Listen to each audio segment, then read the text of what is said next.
hope you guys are doing really well. Thank you for joining. I've obviously got Inky here as well.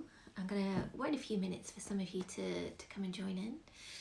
Hope you're all doing well. Maybe a bit of sunshine. It's been quite cold today. It's been a little bit fresh. I've put my winter boots back on. But yeah, generally we are doing well, and I hope you guys are. So I have had lots and lots of questions about so many different skin topics. I've actually been quite blown away. It's been lovely hearing all of your questions. So what I've actually done, I've gone old school. I've actually typed them all up. Okay, so I've got a good few sheets here that I've typed up your questions, and I've separated them out into different topics. So I'm going to cover as much as I can today, but I will probably end up doing another live or a few lives or some actual videos for my YouTube as well that are going to separate out some of the topics and go into a lot more detail. Okay, so yeah, let's kind of see what we get through. But yeah, hi, thank you for joining. Nice to see you all here. Inky is sat quite quietly at the moment, so she's been chomping away on a bone in the corner. So I thought I'd kind of lift her up to so that you guys weren't thinking, what the hell is that noise? So yeah, she's joining in for the chat. Okay, hi Inky. They're saying hi, as if she knows. Okay, right. So we've got lots of you here. So let's get going. I am going to jump in with product related questions to start with, okay? Like I said, I've had loads and loads of questions, but I've got to jump in. She's gone. Inky, I'm sorry, she doesn't want to say hi. She's been really unsociable. I apologise. Okay, so product related questions first. That's what we're gonna start with. So I'm gonna jump straight in. I haven't written down all of the names for who was specifically asked the questions, because I think a lot of them are going to be relevant for so many of us. So first off, cleansing balms make my skin sensitive, even though I don't have a sensitive skin. So you're not the first person, whoever that was, you're not the only person who has mentioned that, who's commented it. Cleansing balms, they're often not just a blend of oils. If they are just oils, they remain thick. You have to massage them in, and then you use a kind of a hot cloth to soften them and wipe them off. Actually, there's a lovely range, I think it's called Willowberry, which do one like that, which is quite traditional and old school. But some of the other cleansing balms, they've got other things added to them. So other ingredients, some of them actually have high levels of aromatherapy, which might be, in this particular case, what is causing that particular sensitivity. So that's not uncommon. So if you are using or want to use a cleansing balm, it's about choosing the right one. Some are more synthetic and might irritate more than others. I've picked up just a handful of products I've got around the place at the moment. One that I particularly love from the high street, I did something with these guys earlier in the week, Clinique. There's no synthetic fragrances in this balm. It's called Take the Day Off, which is lovely. Or maybe something more natural, but definitely not something which is packed with synthetic fragrances. That is probably what is causing the skin irritation. Okay. Best affordable cleanser for normal skin. I think this is something a lot of us are going to be keen to know. And I know when I chat to my clients and I'm doing my online consultations, I try and give people options. So one of my go-to for gentle, affordable, going to support the skin, and I do happen to have some here, is Cerave. I don't know if any of you have tried this. It's their hydrating cleanser. It says for normal to dry skin, but I find its price point is incredible. I can't remember off the top of my head, but it's a really affordable one. It's gentle, it's non-irritating, it doesn't disrupt the skin too much. So that The dog needs letting out. Hold on 1 second. Go on then. I'm back. Okay. Yeah, Cerave. It's affordable if you're travelling. Not that many of us are going to be travelling for a long time. It's one that is actually quite nice to take to you if you forget it or your baggage get lost or something. It's not the end of the world. Is that Sean? I think Sean. This stuff is amazing. You ordered it from the live. Oh, is that relating to the Clinique? Maybe. So yeah, Cerave for affordability, definitely. My favourite face mask. Well, there are so many face masks out there and it very much depends on skin type. So what might work for your skin might be the worst thing for mine and vice versa. I have had a couple what I'd call go-tos over the years that I come back to, and one of them is from Image Skincare. It's a vitamin C. I don't even know whether they still make it. I do need to check these things out. I'm not a beauty editor, you know, I'm a skincare specialist, so I'm never kind of totally sure what's new and what's been discontinued and things. So, but Image Skincare, that's their label. It's a vitamin C mask. I find if you want some brightness and some hydration before a night out, again, as if we're doing that kind of thing, but we still want to be treating the skin and getting some life back into the skin and nurturing the skin. So masks are an amazing way of doing that. So yes, I will be putting all the products in a replay if I can remember to kind of get round to do that. So where I can, I will mention these products, okay? So yeah, that is probably, if I had to choose top 5 face masks, that is probably in my top 5. I also love cosmetics. This is a little one. I don't know whether you can see that. This is called Relief. It's actually a peptide gel, but I use it as a mask. It's calming, it's hydrating, it's soothing. I use it on my clients again. If we've done some, maybe a peel or something, I will pop this on afterwards. It's amazing for getting some hydration in. I will often actually stick LED light over the top of that as well. So those are a couple of my personal favourites. I'm going to write down, where's my pen? My old schoolness is leaving me. I know I've got a pen here somewhere. I want to write down some of your questions so I don't forget. Hold on. Food. You want to know more on food, what I eat in a day. How often should you use a face mask? Very good question. I'm going to say once a week as a base level. It definitely depends on the mask and your skin type and what we kind of want to achieve. Those two that I've mentioned to you, definitely safe to use once a week. You could use them twice if you wanted to. But if you're a sensitive skin, you might want to kind of tailor that back slightly. Yeah, and it depends on the mask that you're particularly choosing. So, face masks, I'm done on that. Maybe I'll do another video at some point. What's better, an acid toner or an acid gel mask? Very good question. I think this was Anna.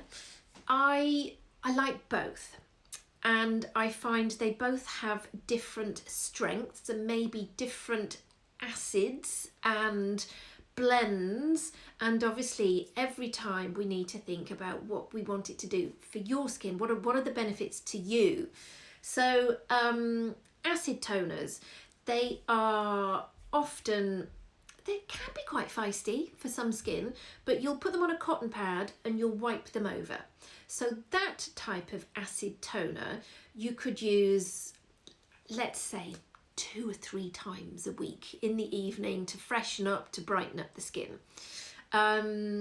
Whereas a gel or a mask type thing, that might be, let's say a gel mask, let's combine that.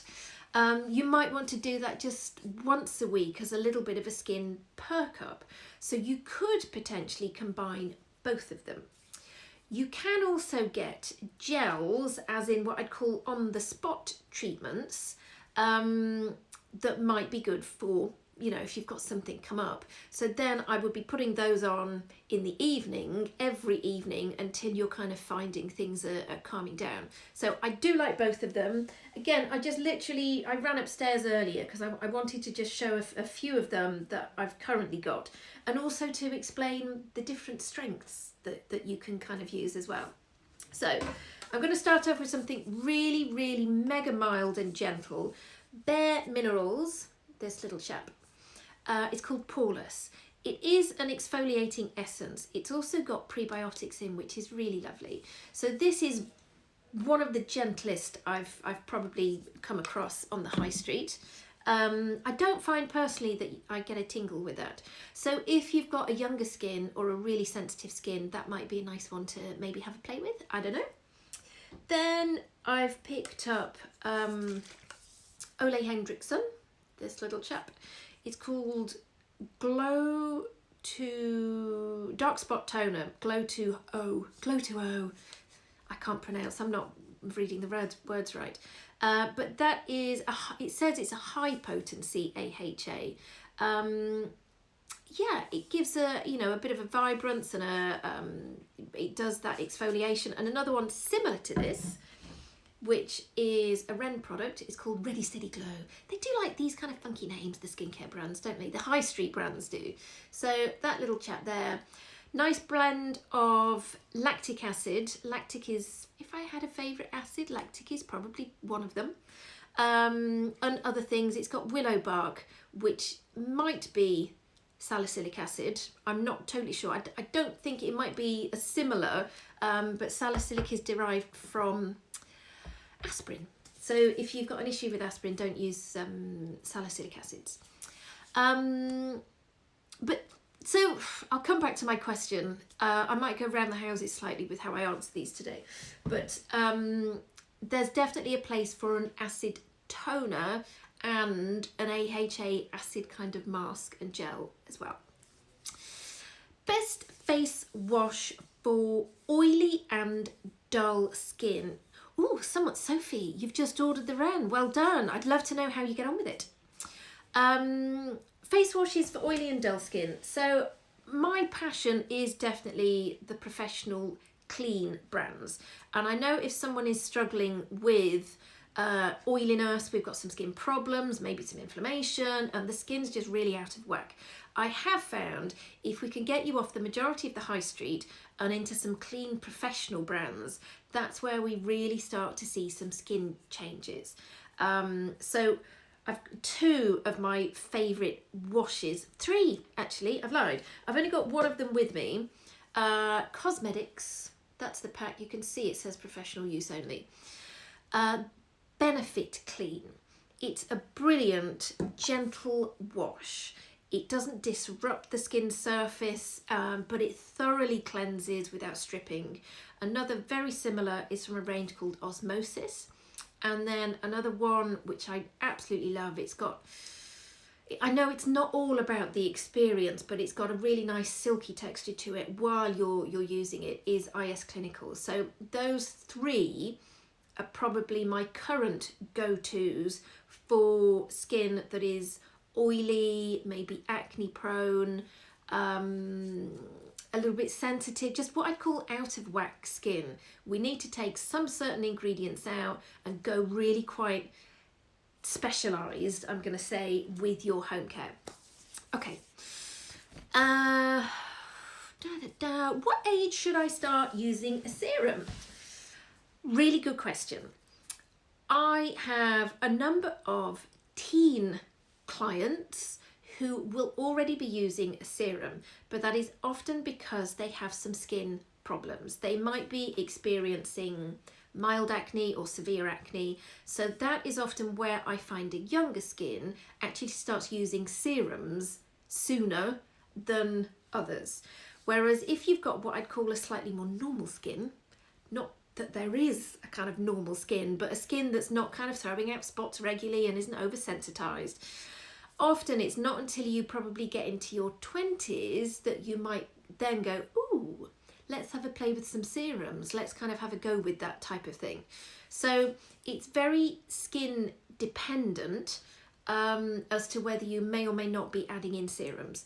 But let's kind of say as a rule, if we've got an average kind of skin, I'm going to say that mid-20s. I know from 27, just 30, that's often where I see some new clients where they're kind of just beginning to see some signs of aging. It's often like, they obviously don't speak like that would be horrific, but it's often the little fine lines around the eyes that we kind of start seeing that aging process, and then we go, right, let's get a routine in. Okay. Next question. I'm sorry if I'm not answering all of yours that are popping up. Please do pop them up, because I am kind of making mental notes, but I want to really stick to the ones that I've got, because we've got so much to get through. Okay, I have sensitive skin. Can I use a vitamin C? The answer is potentially, but it will very much depend on the formulation and the strength of vitamin C, because vitamin C can be quite active. It can definitely bring a flush and a vibrance, but it depends how it's formulated and, you know, like I said, how it's absorbing into the skin.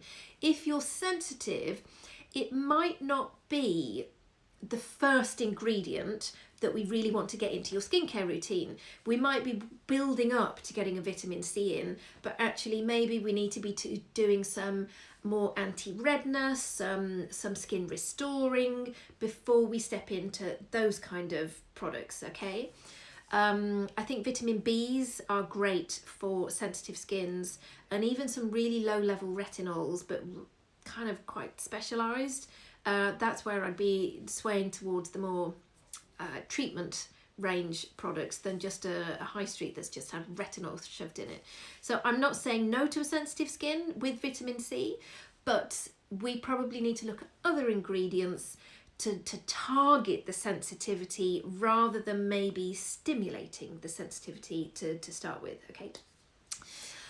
A good SPF for sensitive skin. I had so many questions about SPFs. It's hot topic. I think it's been hot topic for years, and there are so many trains of thought and things when it comes to SPF, and I will probably do a whole separate video purely on SPFs. But just to give you a few takeaways from this today, which is what I'm hoping I can do, I want to pick out two that I absolutely love, and I'm going to say for all skin types, not just for sensitive, or I've had a few more for maybe SPFs for over 50s. So one of them is Osmosis. It's called Protect. It's a mineral SPF 30. It's a broad spectrum. I find this also works nicely. It's not a dewy, shiny one.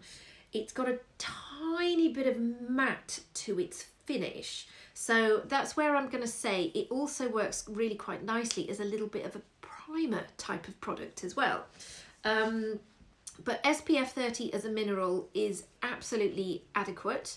I've got loads and loads of my clients on this particular SPF, particularly those with a sensitive and maybe an acne prone or an oily prone skin as well. So that is one of my first. And then another absolute favourite is IS Clinical Extreme Protect. Again, it's SPF 30. It's a blend of minerals, and they are micro encapsulated, and they've got organic active sunscreens. So that's not your chemical sunscreens, it's an organic version of those sunscreens. So I'm not the scientist who's formulated it, but it's a kind of in between. So there's some minerals and some organic SPF factors.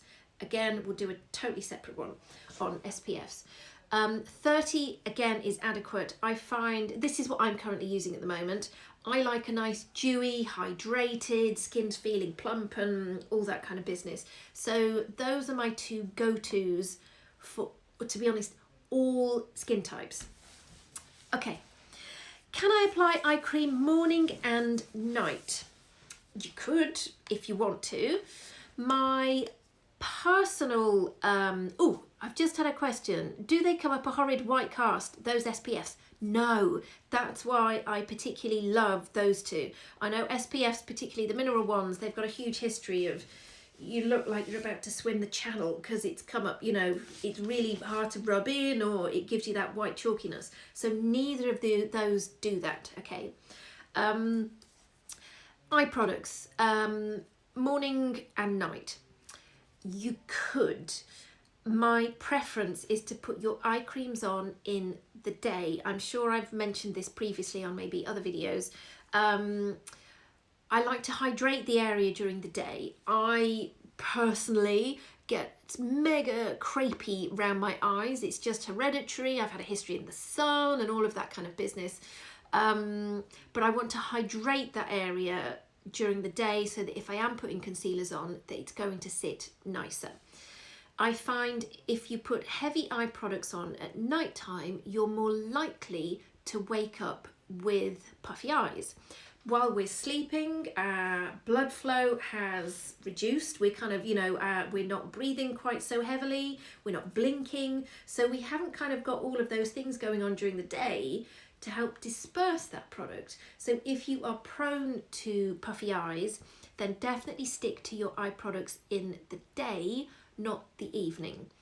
If you do want to put an eye product on in the evening, my kind of caveats would be a retinol eye product. I would only put that on in the evening. And I wouldn't go too close to the eye because you do find that they travel. So I'd be kind of going around that area, or maybe even an eye gel. What have we got the questions there? Yeah, so interesting about the eye creams at night. Yeah, I mean, I know some of the brands, they'd still say apply morning and night. It's just from, you know, I've been doing what I do for practically 20 years, and it's just something that I've learned and picked up over the years that it really benefits me personally and my clients. Okay, best cleanser to remove waterproof mascara and SPF. To be honest, most oils, balms, some cream cleansers will do a really good job of that. The SPFs don't necessarily need a good stripping. Yes, we want to thoroughly cleanse them off our face, but that's where I'd actually do two gentler a double cleanse. So maybe cleanse with something like a cream or an oil or a balm first, and then use a gentle wash afterwards to thoroughly remove. I think Body Shop had quite an interesting and really affordable eye makeup remover. I think I was gifted one a good few years ago. I think a chamomile, something like that. And I found that was particularly good for taking off eye makeup. I know some of the eye makeup removers, you have to shake them because they're that blend of oil and water. And I find sometimes that it gets into my eyes and I'm seeing cloudy for the next kind of 10 minutes, and you know, my eyes are slightly streaming. So I'm always a little bit cautious with the eye makeup removers specifically. I will often use my cream cleansers. This is I don't know what I do without this actually. Derma Vigil's DMS Cleansing Milk. I use this to remove everything. It might be a little bit stubborn on waterproof mascaras, but I will often smush cream cleanser all over, or the oil, whatever I'm choosing to cleanse with, and I will just go backwards and forwards through my lashes. And then go over with a cotton pad with a little bit more on, just to then kind of hopefully get the rest of it off, so that you're not scraping the eye area too much with the cotton pads. You know, I've seen some clients when they come and say, oh, I'll take my own eye makeup off, don't worry, and they're literally being so aggressive, like, oh, we don't need to be. So yeah, smush your cream, oil or balm cleansers over the eyes first, gently. You can even kind of, as your eyes are closed, just gently kind of run your fingers down the lashes and underneath, and then remove with cotton pad. Okay, my eye creams give me Millia, which I can't shift. Yeah, that's a common thing. So that wasn't on my list, but I know Millia is a biggie. I'm going to scribble that down. Yeah, often when we're using eye creams, and some of them might have emulsifiers in and the different ingredients that when we put them around the eyes, they're just too rich for the area. And then, you know, Millia is almost like a buildup of, I suppose it's dead skin cells really, that it hasn't got bacteria in. I don't know whether any of you have experienced this, but it looks like a whitehead that you can't squeeze, and it's almost got a film of skin over the top that you then, to remove them, and I'm not suggesting you do this on your own, but you know, in treatment we would use a fine needle to give it an exit and then express it out. But that is quite common with eye products that are a bit too heavy, a bit too rich, and also not exfoliating the skin or cleansing the skin thoroughly. Yeah, so it's a whole combined thing with regards to Millia. Natural versus other. Such as, I think the question was, do I prefer natural skincare versus others such as retinols and vitamin C's?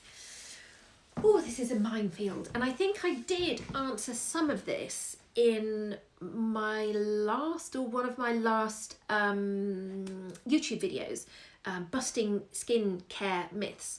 And is natural better than not? So I'm not going to go into too much detail. Please go and watch that if you're interested. It's on YouTube. But fundamentally, I think they both have their place. And I think natural doesn't necessarily mean better. I think we can get natural derived. My preference is what I would call clean. And I know there's some people out there who don't like that word, but I bloody love that word, because there are certain ingredients I definitely don't want to find in my skincare, whether that's synthetic fragrances, sodium lauryl sulfates, there's a whole list of things. We can formulate now without a whole load of that stuff in and get amazing results. So I just don't see why we should be putting lots of rubbish on our skin when it's not needed. So natural isn't necessarily better, but nature derived is good. If that's answered that question at all, I'm not sure. Okay. Right, I'm going to have to go through your questions that are coming up on this. Broken capillaries, I'm going to come to this actually. Okay, right. So those are the producty kind of ones that I wanted to answer, and then I want to delve into a few more. Oh no, I've missed one. I apologise. I'm 44. I am 44. I'm going to be 45 on Sunday. Oh my goodness. It's getting quite old really, isn't it? But this particular lady, she's also 44. She's using a 15% glycolic every night. Should she putting a cream on top? So my first thoughts are, I think a 15% glycolic every night is a little bit feisty. I don't know the product, I don't know the formulation, but Sophie, thank you for me not looking 45. I'm not quite 45. I've got how many more days? I don't know what day it is today. I've lost track. I'm sure I've got a few more days before I physically turn 45. Yeah, a 15% glycolic is a little bit feisty. So I'd be intrigued to know exactly what that product was. But I do think doing a 15% glycolic every night, I wouldn't personally be recommending that to anyone. So the answer is you could be putting a cream on top. My preference would be to knock it back to say 3 nights a week with your acidy kind of exfoliation, and then put a serum on top, because you'll have got rid of some of the dead skin cells and brightened, so you'd have allowed a nice pathway for your actives in your serums to then absorb in. So that is probably what I would really do if you're using your acid toners. It's nice then. You could even use a hydrating hyaluronic spritz. then your serum, and then maybe a cream if you want to. It depends on the serum that you've used. Another lady who is 45, so young, I reckon 45 is. I'm losing elasticity. Oh my goodness. Aren't we all? I think we're all. You get to kind of, I was fine at 40. I don't know how you guys are feeling about this, but I felt fine at 40. I felt fine at 41. But then I think 42, you really start seeing the kind of the aging process, not just on your face, but your body as well. So yeah, loss of elasticity, that cropped up a lot in the questions that you guys sent. You like my shirt? It's a shirt. I've got my leggings on, so it's really not a coordinated outfit whatsoever, but it's got tie-dye on it. Who's it from? Hold on, I'll tell you. Mint Velvet. Elasticity, yeah. It's that kind of, we get a little bit jowly, this bit here. Just everything isn't quite so plump, and it just doesn't spring back like it used to. And it is the aging process, and that is an absolute blessing that we are experiencing the aging process, and I love that. But what I would say for boosting elasticity, there's a number of things that we could be doing to support that. And I'm going to jump in with probably the most effective, and it is treatment based. And I know we can't access our facialists or clinics at the moment, but radio frequency is probably the biggest game changer when it comes to supporting elasticity. It feels like a hot stone face massage. It's got a little, depending on the machine that's being used, some of them are quite cheap and I don't think they get the results, and others are really quite expensive. And there's so many different, some are quite aggressive, and I don't think we need to be aggressive with the skin. But basically radio frequency, it heats collagen, it heats the skin. We get you to around between 38 and 40 degrees, and that's where that's the kind of sweet spot where we get a collagen stimulation, basically. So for here particularly, and I do find, dependent on the machine, some of them have got a smaller handpiece. They're amazing for around the eyes as well. I've got two machines. I've got Linton, which is amazing. He's got the smaller handpiece, which is brilliant for, and also around here. What's the other machine I've got? I've got Venus, which it's got a slightly bigger handpiece, which is brilliant for all of this area. So that is probably my first. The other thing I love is getting peptides into your home care. So basically we need to be supporting collagen production, which I think from the age, it's about 25-ish, our collagen production is then declining. We don't see it on the face until we get to around 30, but it's kind of then, instead of it increasing, it's then on the downward slide. So ingredients in our home care that are going to be supporting that. Thank you for the happy birthday for Sunday. That's very kind. I'm going to share I won't tell you now, because I know what my present is. Oh, I'm so excited. So I will definitely share it on Sunday. Yeah, so things that will stimulate the collagen production. I find topicals, as in your serums, your retinols, your vitamin C's are all essential, and your peptides that would be in your serums for supporting the skin. But we also need to be supporting the underneath, and that's where the machinery and the technology comes into play as well. Because yes, it's working on all skin, but it's able to get into the lower layers of the skin and almost the tissue underneath, to work on the underneath, okay, if that makes sense. The other way that we can be stimulating collagen, I've swayed a little bit from the elasticity, but it's all kind of connection. Yay to birthday present. I know. I haven't had a birthday present. I don't think I got anything last year. So, oh no, I did. I lied. That would be horrific if they were watching. I got a really beautiful present last year. Must have been the year before. I didn't get anything. The other way of stimulating collagen and elastin and that kind of thing is treatments like Derma Roller.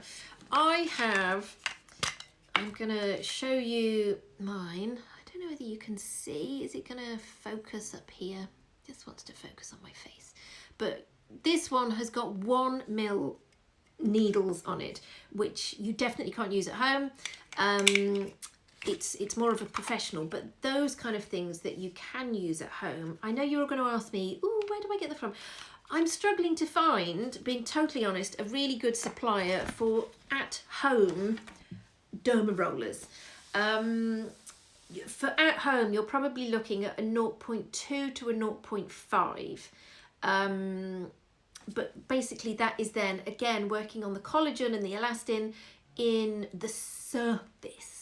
So your radio frequencies are underneath and your products and those kind of things, they're a little bit more surface. So that's actually where we work on both sides. However, I do find when I haven't had a radio frequency kind of treatment, or also microcurrent, I don't know if any of you have had microcurrent facials, then they're sometimes considered now a little bit old school, because we've now got such amazing new technology with the radio frequencies and other gadgets and technology and things in facials. But microcurrent still has its place, and I absolutely love it. So it works a little bit more on muscle firmness. So where we're losing, when you're kind of looking at yourself in the phone and you accidentally take a photo of yourself and you can see your face, your skin hanging off your bones, microcurrent is another one that's going to support that process. So when it comes to elastin and sagginess, it's not one thing that's going to fix it. Unfortunately, I would love it to be. So I find it's a combined approach. Yeah, but again, maybe I'll do another live or video specifically on those kind of things. Right, hold on. Right, I want to jump in to a huge topic. I was absolutely blown away by how many of you were asking for tips and support and help with acne. Whether it was teen acne or hormone-related acne or adult acne or menopausal. The questions, I cannot tell you how many questions, because there was a lot. So I will definitely be doing something. If you've been watching this, you're thinking, she's not mentioned spots or anything yet. And she's been going on for 38 minutes and she's not mentioned anything that I asked about. I am going to do a separate, or maybe even a few separate ones specifically on acne and spots, because it is a massive topic and it's not a one fix or a quick fix wonder, and it's really individual as to how we can kind of make those steps to support. But I'm just going to pick out a handful of these to hopefully give you some takeaways from today. But please, we will be kind of going over, you know, be reassured, we will be going over in a lot more detail with regards to acne. Okay, so I'm gonna jump in. I'm gonna pick off from my list. I'm picking scarring is a big one that cropped up. So whether it's scarring and you've got rosacea, I know there was a few of you that mentioned that, or whether it's scarring and it impacting on self-confidence, I totally get that. Or even it's kind of irregular texture after the acne is cleared up. So fundamentally, whatever we're dealing with, wherever your skin is in your acne journey or your spot prone journey, scarring may or may not be an issue or become an issue, or has been an issue. Where we're talking about scarring, the good news is there is things we can do. Okay, so I want you to be reassured that there is things we can do. Firstly, we need to potentially focus on supporting controlling. That's a biggie. If you're still getting active breakouts. But scarring, I would treat very much like I would, in a similar way, wrinkles. They're kind of where we've got a change in the skin's texture and surface, where whether a wrinkle is a line, let's say, or whether we've got scarring. And fundamentally, what we need to be doing is causing some controlled damage to the skin to stimulate new collagen production. So, for example, if you were to cut yourself, you know that your skin over a period of time is going to heal itself, and then actually it's not, if it's just a small little cut or even some bigger cuts and grazes, and they're not visible once they've kind of healed. So the skin has this immense, and it blows my mind how it manages to do this, regenerative quality that it will heal itself over time. So where we've got a change in the skin's texture, let's call it texture for now, if we use a controlled damage, and this is where things like Derma Pen, Derma Roller, fractional radio frequency, I'm going to say non-ablative lasers. I've got one, it's called Resurface. They are all methods of causing controlled damage to the skin to stimulate new smooth collagen production. So it is not a quick fix if we're talking about scarring, as it's not with wrinkles, okay? And I do find that you definitely need a course of those kind of things to get the results that most of you, I think, probably want. There are those different methods, and some of them will be better for a rosacea kind of skin. Some will have a more profound effect on deeper scarring and deeper wrinkles, and that's actually where the different methods, it's good to have the different methods to be able to cherry pick from. So, within my clinic, actually, we do have all of those methods. And it's not a case of one method fixes it. Is Derma Roller okay to use with rosacea? I'm going to say at home, no. My concern would be that you are going to overstimulate the skin. With rosacea, it can be a support, but not without a professional involved, because it really depends on where your skin is. If it's inflamed rosacea, what other skincare products you're using, what else is going on with your skin, and the chances are you're going to irritate it and make it worse. So I would not be jumping in and using something like a Derma Roller at home if you've got a rosacea skin, okay? And to be honest, if you've got an active acne skin, I wouldn't also be doing that at home either without the support of your professional, whether it's me or someone else. There are loads of great skincare experts out there. So I would be starting with the professional side of things first. And it might be once your skin is in a slightly more controlled place, then maybe it might be that you can step into doing some of those kind of things at home. But to me, that's further down the line, okay, in that healing process. So I'm hoping that's answered some of your questions on scars. Stubborn spots after the pill, breakouts after coming off the pill, breakouts after going on the pill. The pill has cropped up so much with regards to your questions with breakouts. So I'm not going to go into detail with that at the moment. I'm going to do a totally separate thing about that, because it's a whole topic in itself. If you are watching and you're on the pill and you're thinking of coming off the pill, don't do it what I would call cold turkey, because the skin potentially will flare up. And even 3 months after you've come off the pill, you still potentially have those hormones within the skin. And I've seen clients even 6 months, 9 months after coming off the pill, and then the skin starts freaking out and playing up. So it's about getting some support in place, nutritionally, supplements, the home care in place, before you maybe consider doing that type of thing. You have to remember, if you've been on the pill and your skin is in a good place, or whether it's in a not so good place, or you've come off it and it's gone ba-da,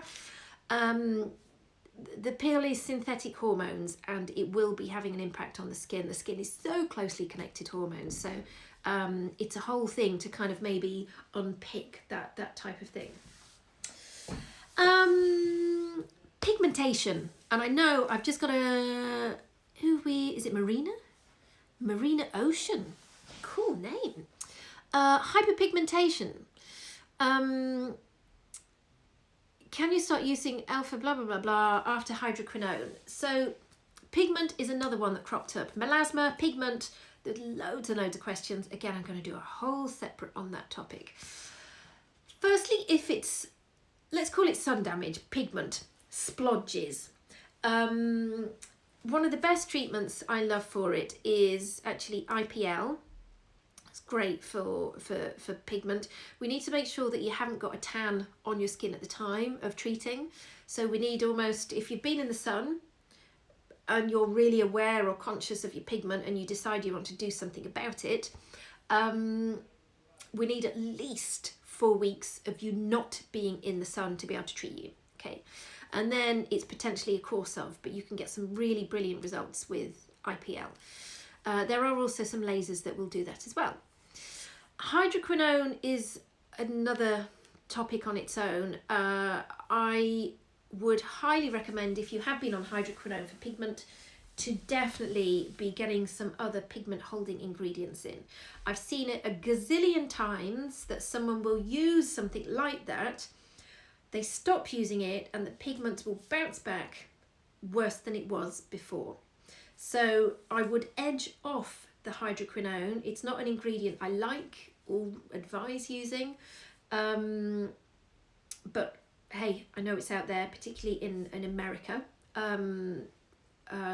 So I would definitely be adding in some pigment holding ingredients, whether it's, I've got a total mind block, but I would do a separate video totally on pigment. Melasma is cropped up as well in the questions that you've asked. I'm gonna, again, it's a whole minefield, melasma, connected to hormones. So we'll kind of unpick that on another occasion. Pregnancy acne is a one that I wanted to just mention because that cropped up in the questions as well. So while you are pregnant, the key things you can't be using is retinols, which is your vitamin A's. The one skincare company that does have retinols in that I'm aware you can continue using is IS Clinical. So if you are experiencing acne during your pregnancy, that is one that I would look into, the IS Clinical range to be supporting that, because the other way is to obviously go as natural as possible. There's a cute, I think it's reasonably new, Weleda. I love Weleda as a brand. Excuse me. They have this particular range, it's their problem skin range. You know, if you wanted to play around with some slightly more natural methods of supporting while you are pregnant, I've not personally tried it. I'm never doing a pregnancy again. I've done it way too many times, well, not too many times. I love my kiddies, but it might be worth giving that a play with. Yeah, or the IS Clinical, I think. I am going to, how long have we got? I'm going to do another few minutes. I wanted to jump in too, because lots of you have been doing my face massage tutorials, which is amazing, and I'm loving all of your comments on it, which is brilliant to see. Firstly, if you are acne prone, I don't want you doing the lifting face massage. If you have been doing it, don't panic, you won't have done any damage whatsoever. But where we've got acne skin, and I'm going to say active acne, we just don't want to be overstimulating. There is a better video for you, which is lymphatic massage. We want to be supporting the drainage rather than stimulating and getting the blood flow and working on the muscles and things. So there's a lymphatic one on YouTube that you will find, which is more drainage. And that also goes if you are suffering from rosacea as well. So does lifting massage help with sagging skin? So the answer is it's going to be a support, but where we've got sagging skin, it's not necessarily going to be stimulating the collagen production and the fibroblast activity. It's going to be working more on the muscles. It's going to be draining, so it will be supporting the lymph, even the active one. And with that, we've got kind of the processes that are being sped up within the skin and the blood flow stimulated. It's going to help with all-round rejuvenation, definitely. And I have got loads of comments that from people all over the world that are doing the massage methods, and they're definitely saying they are seeing a difference in their skin. So it's not going to stop skin sagging, but it will definitely help with rejuvenation. You know, it can give what I'd call a gentle lift. It helps you look healthy and dewy. Yeah, it is not a magic wand, okay? So I know if you're kind of doing it regularly, absolutely you can see a difference. And when I say regularly, I'm going to say a couple of times a week. Again, if you're sensitive, I don't want you doing it a couple of times a week. You have to kind of use a little bit of common sense with how often you should be doing it. How is your skin feeling? Are you coming up super pink each time? Well, maybe drop it back slightly. Yeah. So those are a few questions that... sorry, one of the other ones. Can I do the lifting massage daily? You could, is the answer. I don't think it's necessary.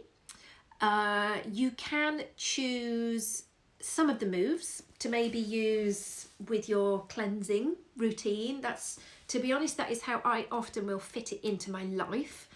And then maybe once a week, if I'm in the bath, if I get to get in the bath, then I will sit there with an oil or something and do, you know, a deeper massage. So you could do, as long as it's not making you oversensitized. The one I wouldn't be doing regularly, I don't know whether you've seen it, I've done one online for this area where you get your thumbs into your mouth. You don't need to do that on a daily basis. It's just not necessary. What do I think of face yoga? Well, I'm a huge fan of yoga in generally, absolutely love it. I am a trained yogi, so I know a little bit about yoga. But face yoga is a totally different thing. As with anything like that, you need to be doing it regularly enough for it to actually have an impact. And I know there are some great practitioners, particularly on YouTube, who it's what they do. They live, eat and sleep and breathe it. So you can definitely see that in their faces. So it is that you need to be doing it regularly enough. And there are some, you know, face yoga kind of moves that, yeah, I do incorporate.